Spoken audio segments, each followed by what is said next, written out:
right, everybody, welcome to the show. Good to have you here. TWRA's weekly podcast called the Tennessee Wildcast. Jason Harmon over here. Good morning, good day, Jason. Good day. Good day, mate. Good day. I'm Doug Markham. We'll introduce our guest in just a minute. He's a special guest. He's a repeat guest. Anyway, before we get there, though, Jason, we're in the middle of everything, right? It's deer season. Getting cold. Getting cold. Duck season. It's a good thing for ducks, right? Yep. Is it rabbit season? Is it rabbit? Yes, it's rabbit season. There you go. It's or is it duck season? It's both. Those two guys both. would have a bad time. He's going back to his cartoon days. All right. Let's just go ahead and say Chuck Yoest is here. Yes. Chuck is here. Chuck is one of our assistant chiefs of wildlife and forestry.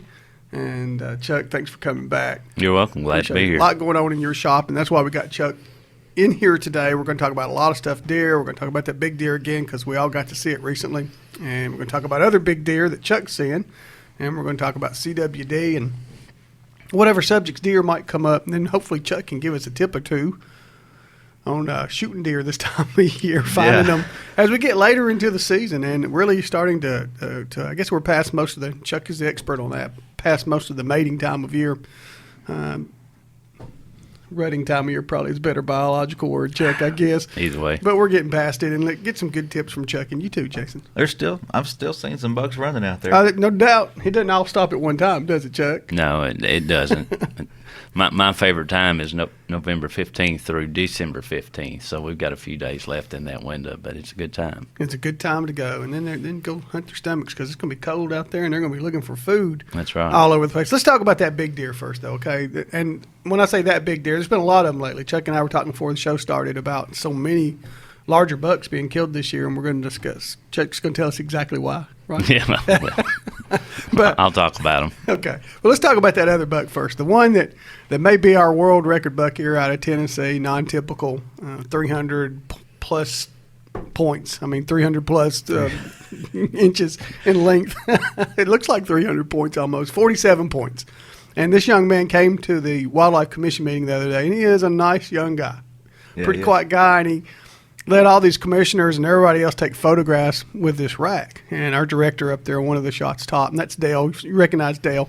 But he came to the meeting, brought this rack, and just let everybody in the world touch it and spend time with him talking about it and all that stuff. Recognized him for his accomplishment over in Sumner County, Tennessee. And this deer, we don't know if this rack's going to be a world record or not, but it's still going to be one of the elite deer racks from a free roaming deer ever taken in America. So it was pretty cool seeing it. Give or take a few inches, it could be a world record or not. It could be. And, one of the things that we said about it, Chuck, is this was not a massive body deer. It's just a unique rack. Right, yeah, that's true. I think one of my favorite parts of that presentation or that story was shared by Dale Grandstaff, and that was the fact that it's not that unusual for us to see those antler characteristics in that area of Tennessee. So that was pretty cool. Yeah, Dale did a great job. Dale's been on here a time or two with us now, and he came in and talked about the rack a lot and how it was measured and his friend that measured him with him. But the presentation he gave, Dale is so good at talking about that kind of stuff, was pretty fascinating. And when he said the characteristics, you mean the non-typical style and shape of that and the points, and is that what you're referring to? Yeah, that non-typical rack, but also the palmation that deer expressed. Okay, we'll know sometime in January they're going to get together and measure again, and then 2 or 3 years from now it goes to be looked at again with Boone and Crockett. But we'll know more about what the deer, how it measures once it dries out. And is that true of all bucks when you're measuring them? Do you have to wait so many days before you can measure the rack and do the official Boone and Crockett or the Tennessee Register or whatever? Yeah, that's correct. People commonly refer to a preliminary score as a green score, meaning that it's not dried out. But, yeah, you have to go through that standard amount of time just so if there is any reduction in size that it's accomplished before the final measurement. Okay, Chuck.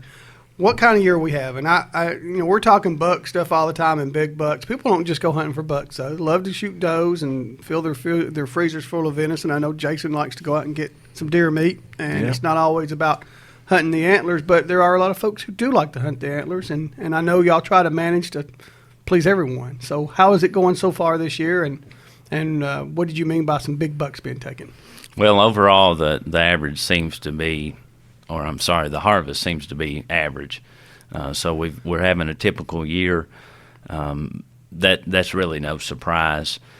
We are excited about what we're seeing in antler deer because there's just been a lot of buzz and a lot of excitement about a lot of large antler deer that are being harvested. So there's a lot of excitement about the antler deer that are being taken. Overall, the harvest looks normal. We're just now getting to the time of year where the antlerless harvest spikes. So I anticipate, unless there's some strange weather events over the next few weeks, that we'll really see an increase in that antlerless harvest. Okay, I have to ask you, why does it spike now? Well, two reasons. One is deer behavior, but second is that hunters tend to hold back on antlerless harvest until towards the end of the season. I see that. They don't want to get that last buck before it's all over, I Right. suppose, right? Okay, and of course they're not running like they were after the does. I don't know if that's what you mean by deer behavior or not, but it's just a whole different dynamic the second part of the season. Right. Do you like the second part of the season as a hunter? Do you like hunting? You said your favorite is November to December, but what about the rest of the days until we get all the way to the youth hunt in January? Well, I love to hunt, so any time of the year when I can hunt, it's great. But the most exciting time is during that rut for me. But just like I described earlier, is during the rut I'm focused more on antler deer. But once that slows down, I'm gonna harvest a couple of antlerless deer for meat to get me throughout the year until next deer season. And I think that's what a lot of folks do. Okay, all right. Now you said there were some big bucks being taken. Dale Grandstaff sent me a text the other day. We were talking about Stephen Tucker, and that's the young man that took we didn't mention that again, that took the non-typical buck. But he wrote me as we were discussing that and said another buck. I don't remember what county, I'm sorry, but it was a 191. Wow. And which I guess is a typical. But this is, and then you talked about a drop tine that you saw somewhere. Where was that deer from, and what did it look like? Well, I just saw a picture, so I don't know all the details, but there was a really nice double drop tine buck harvested in Hardin County, and it was just a bruiser. I believe it had 14 some odd points, and it just had really heavy, long drop tines that matched, and it was just impressive. And I can't wait to see it in person. Right. I hope I get that chance. All right. You said you're not sure why this is going on. Sure it's not because you're up there now, and Joe Bendick's up there now, and Mark Gillen's up there now.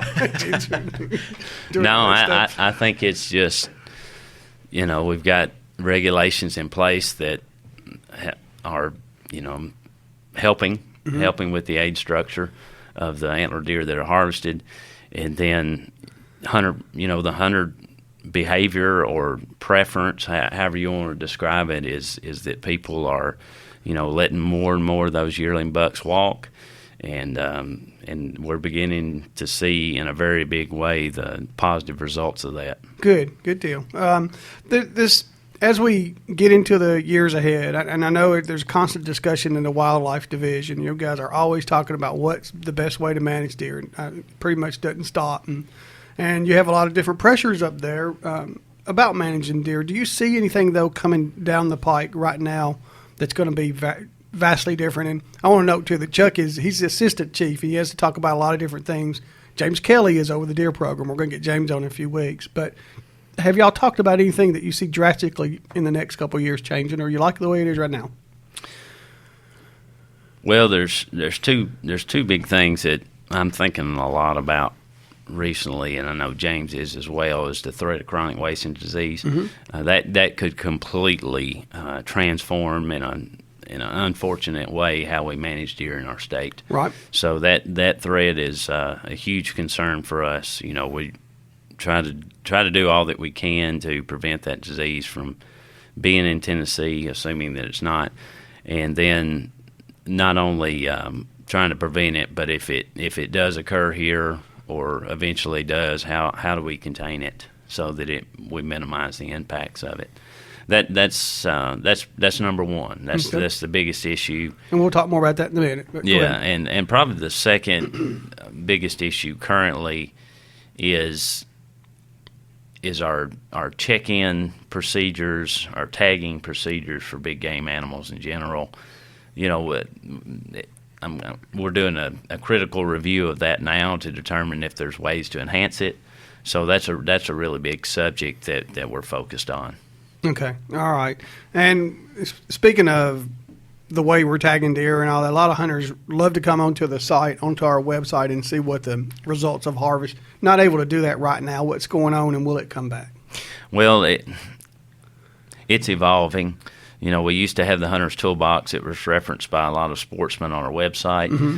and that's still in existence, but it's pretty limited currently. But I'm excited about the new Cadillac system that we have coming. We've got a new IT vendor that's responsible for that, and they're going to take that light years beyond where it has been. So very soon, hunters will be to go into the new Hunter's Toolbox and do much more than they did in the past. That'll be neat. So, and that's through the website, tnwildlife.org, and which is going to look different in the next 6 or 8 or months or also. So a lot of things changing there.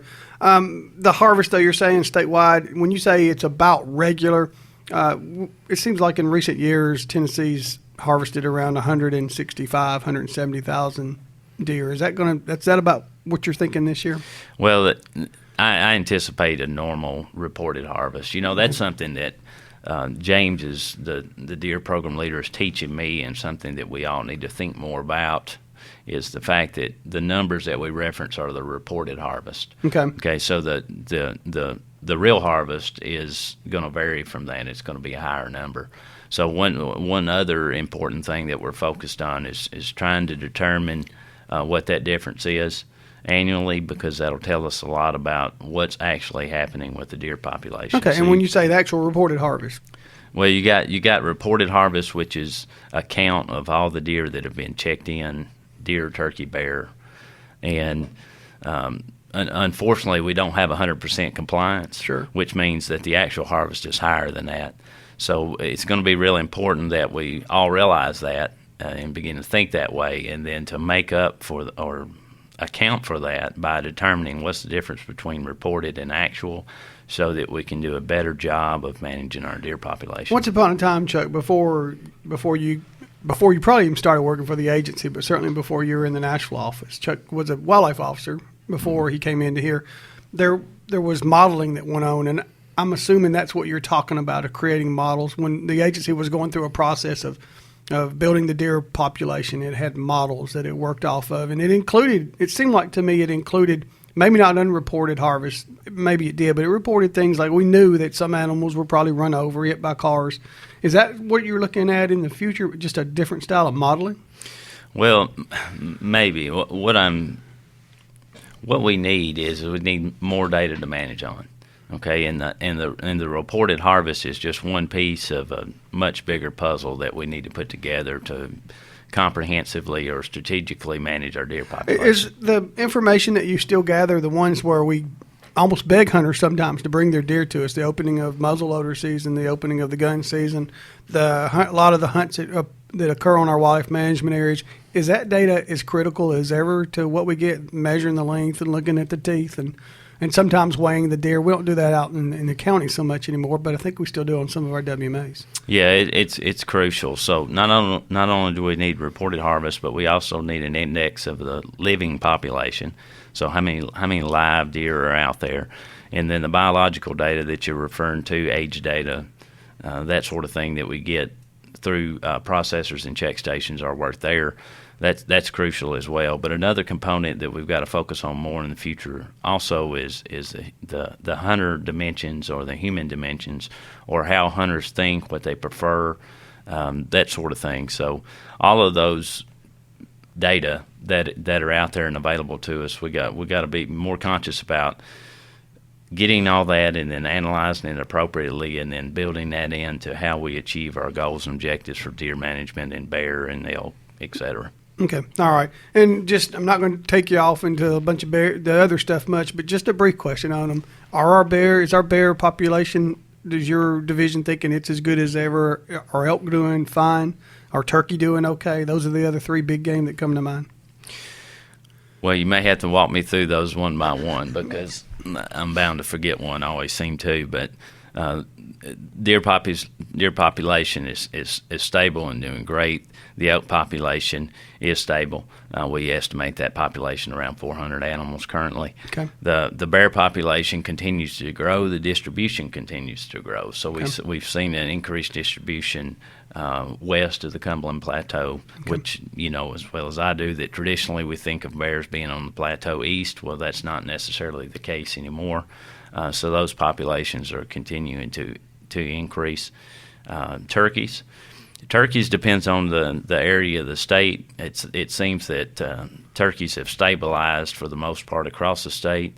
Maybe a decrease, a small decrease in some areas. That's a question for us, and that's why you've heard so much about the Middle Tennessee study that they're doing. Just we're just going to watch that closely, and that biological study that we're doing down there should help us with that. Okay. And while we're there, Dan Gibbs has been in here with Jason, and also we've had several folks talking about turkey. And I want to remind you, every show that we've done so far is out on the various sites that we put them, and you can go watch Dan talk about bears in great length, and also some of the discussions on turkey, especially the study that's going on. Richard gave an in-depth. Richard Kirk. Yeah. So go look for those names. They're all out there for you, and go into more detail than what Chuck can go into right now. Chuck, the thing I do want to go into detail with you about today, though, is chronic wasting disease, and you talked about it a minute ago as being the number one concern looking forward. Other states are already having to deal with the reality of it and have been for several years, but we've had Missouri, I think, added not too long ago. Virginia's got chronic wasting disease in it now. Arkansas reported it last year. We don't have it so far as you know, but are we checking for it? And is this going to be continuing concern for maybe as far as we can see out in the future? Yeah, I think it will be a continuing concern. What we've done this year is we have finalized a chronic wasting disease response plan, so we're prepared if it were to occur here. In order to help sample for it, we've increased our sampling efforts.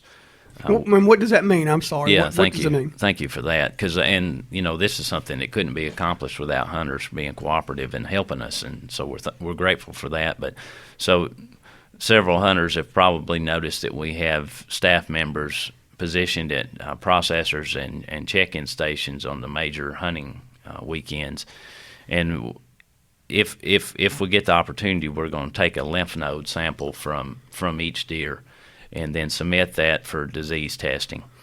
And that's for chronic wasting disease. And, for quite some time we were doing a modest amount of sampling, but now we've increased that greatly. This year, I expect that we'll near 2,000 samples. Golly, that's a lot of deer. Yeah, a lot of samples. It is a lot, but of course it's relative. The states that have chronic wasting disease are up around 18,000 now. For example, Missouri. So testing. You mean testing? Yeah. Wow. Testing. Okay. So it's relative, depending on whether or not it occurs in the state. But that is a great improvement, especially in 1 year. Probably have to do an increasing effort over time, but it's a really, really, really big concern and something we've got to take seriously. Okay, we had a deer brought in recently from Missouri that it's been sent off for testing. I don't know what the result is, but the thing is it came into our check-in station, and it came in full-bodied, and that's not the way it's supposed to happen these days, and there's a reason for it. What? First of all, what is chronic wasting disease in a nutshell, and what are the rules surrounding it pertaining to hunters who go out of our state and bring deer back? Yeah, so this is a really, really big subject, chronic wasting disease, and I'm not an animal disease expert, so forgive me if I simplify this or oversimplify it. But basically, what you have is a rogue protein that occurs in an animal, in this case, deer and elk. And that protein results in holes in the brain, which is going to obviously kill an animal, and this disease certainly does that. And the symptoms is that the animal will simply waste away. So if you could imagine a deer or elk that looks like they're starving, okay, and then they would show all the other symptoms that would go along with that. So that's it in a nutshell. is how And contagious. It is definitely contagious. Thank you for pointing that out. And either animal to animal contact, it can be transferred, but it can also be transferred environmentally. So a deer could, if there were feces, urine on the ground or in the soil, then the potential exists for other deer to contact that, and then the disease transfer from animal or from the environment to the animal. So that potential exists.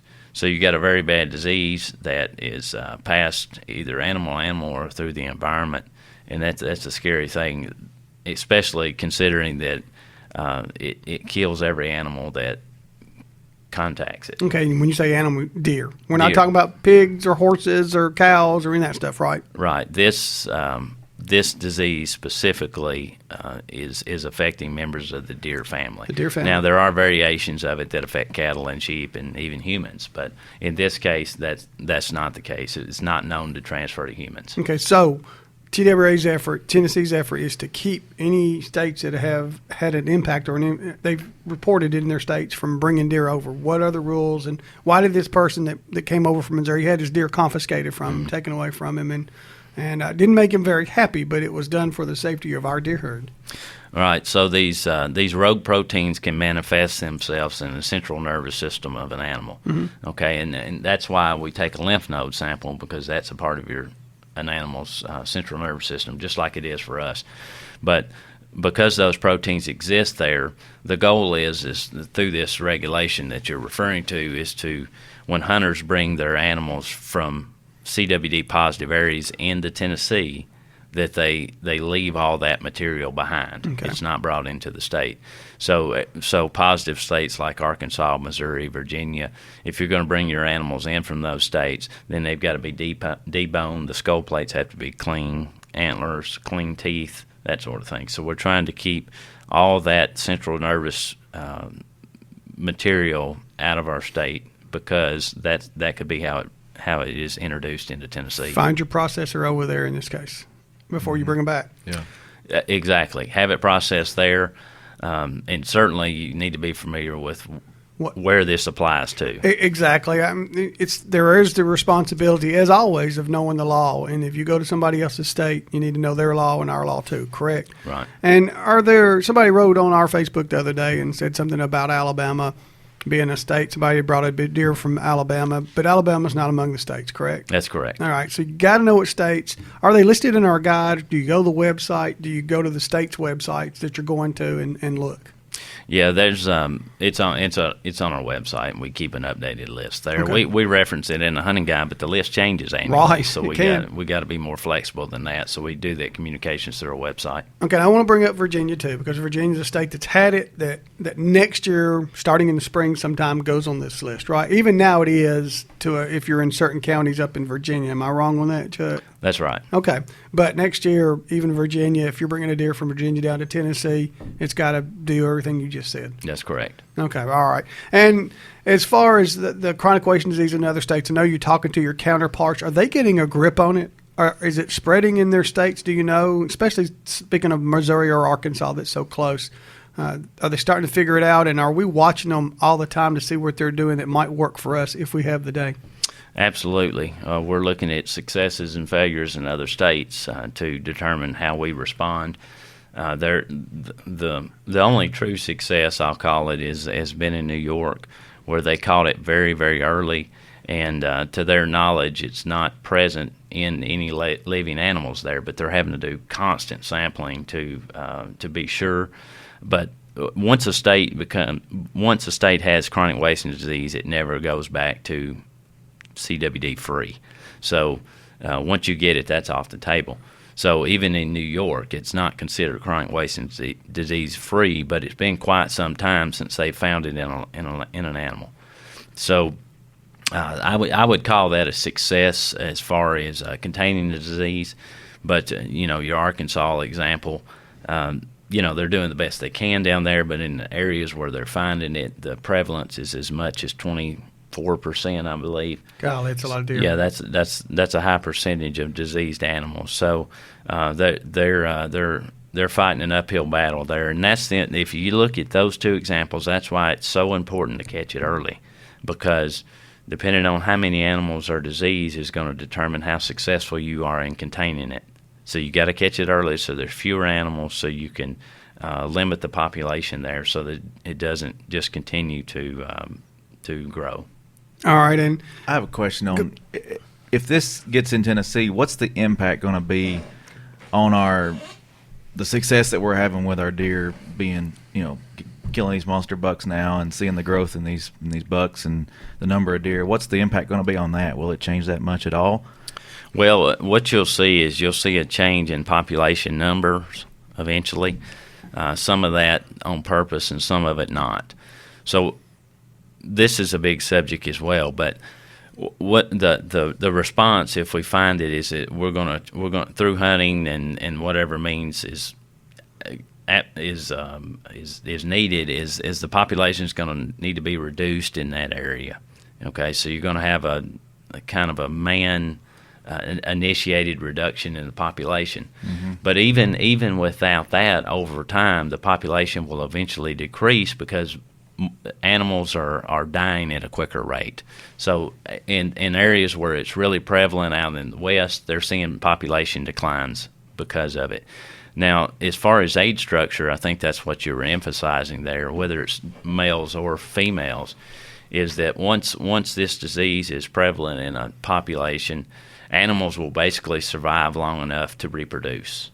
Okay, and what that means is that they could expire or die at 2.5 years old, where normally their lifespan may be longer than that.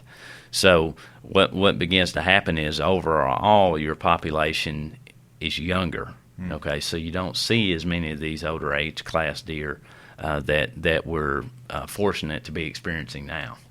So it turns the age structure upside down.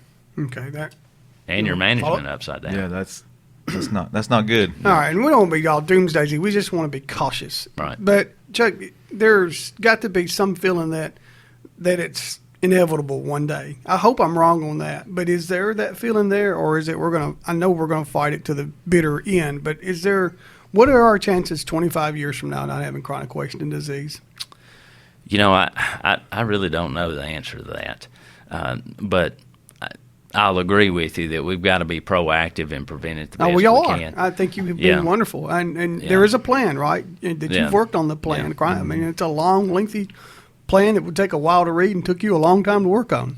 Well, I had a lot of help, but yeah, it was a bit of a monumental task. But it's worthwhile, and that's the whole thing about this. Yeah, it would be easy to get discouraged and think that, well, this is going to happen. There's no sense in getting all excited about it. But we'd be kidding ourselves if we said that we shouldn't do all that we can do to protect this most important resource. It is. It's financially important. People love deer hunting, and it's important to your lifestyle. And there's no telling how many millions upon millions of dollars that TWRA has spent, the sportsmen's dollars, restoring white-tailed deer. Right. That started all the way back in the 1930s in some form or another, and really what got rolling in the 60s and 70s. And we have the deer that we have today thanks to the dollars of sportsmen, a lot of hard work, and millions of dollars. And all that could be wiped out if we're not careful. Yeah, and some of this is personal for me, and it's my passion for deer hunting and for deer management. And so it's a really big deal. You won't see me back away from this fight. Okay. And to see what New York's done, I mean, we'd be foolish not to try to do the same be thing. Proactive and stop it as best we can. Right. Are your friends over in Arkansas going crazy? They're busy. They're busy. So this is just we don't. Hopefully, we don't have to experience what they're going through here. All right, Chuck, and you hear the music, so we're almost out. But this is nothing to do with deer. But you were on a few weeks on our Facebook talking about fires on wildlife management areas and so forth. Actually, that was Mark. What's the latest on the fires? Are we good now with all the rain across state on our WMAs? Well, the rain has certainly helped. I wouldn't say that we're totally out of it, but we're in a better place. All right. Chuck, thank you for your time today. Thank you. All right, have a good Christmas. Same to you. All right. Hey, watch this show at TWRA TV, tnwildlife.org. We're on YouTube. We're on iTunes. You can listen, watch just about anywhere you want to find us. So watch all the old programs. Some great stuff out there. We'll see you next week on Tennessee Wildcast. See y'all.